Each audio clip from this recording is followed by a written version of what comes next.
In the middle of the storm-wrecked island rose an unforgettable voice. I am a cat in nine lives. I come out, it's all A voice seasoned and without fear, filled with defiance. First heard on a sliver of debris-ridden side street a full week after Ike smashed ashore.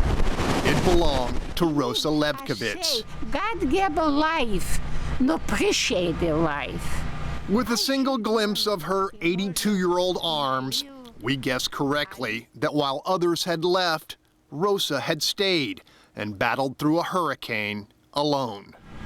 I love Galveston and I love my home. For Rosa, a love made incalculably deeper by unspeakable hatred endured in her native Lithuania more than a half-century ago. This is the best place in whole world, is this America. With those words, Rosa touched thousands of Ike-weary hearts. And yet our intention to stay in contact proved a difficult promise to keep. In the rapid-fire collection of disaster interviews by the dozen, details like the exact spelling of Levkovitz went ungathered. It wasn't until weeks after the storm that we realized debris had covered streets so completely we couldn't retrace our path back to the right block, her block.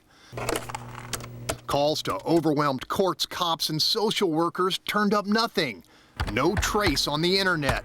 A few random runs through the neighborhood west of the seawall yielded no contact. We had lost Rosa, and fear of the worst crept in. It wasn't until we again listened to the year-old interview that we discovered Levkovitz had left us a clue. In 1980, he died in an heart attack. She said her husband died in 1980, his given name Felix. There it was in the death records, Levkovitz spelled with 2 W's. A quick cross-check of Galveston property owners, and the address we'd been seeking since last September was ours. Oh, God! We've been looking for you for a year. Oh, God! Safe and sound, she'd been here all along and was as glad to see us as we to see her.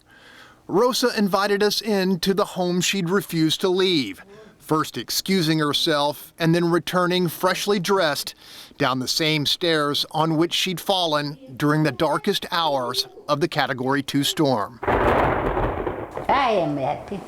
I am happy. Oh, I got the place. God, I am the lucky woman in my age where I got a place. On her sparsely covered walls and donated table, a few precious pictures saved from the surge.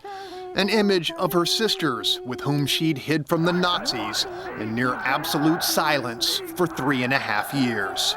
No talk, no talk. Another portrait of Rosa's father, who together with her mother and oldest sister were among the 200,000 Lithuanian Jews executed by Hitler's Gestapo. You see, for this survivor of Holocaust, there seemed little reason to run from a hurricane.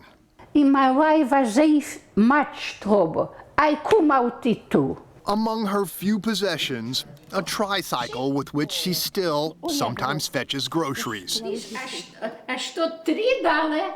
I pay $1.79. A bargain. And the bargain. A year after the flood, the first floor is functional, but a fly-by-night contractor took Rosa's money and then left work unfinished. That hurt. Another time I forget that I no give up. And while Rosa's visitors are few and far between, she gladly lives on, with a song on her lips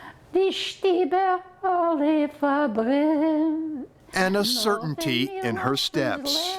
I tell you, every day when I come out is a present from God. Rosa Levkovitz, it's good to find you. In Galveston, Greg Grugan, Fox 26 News.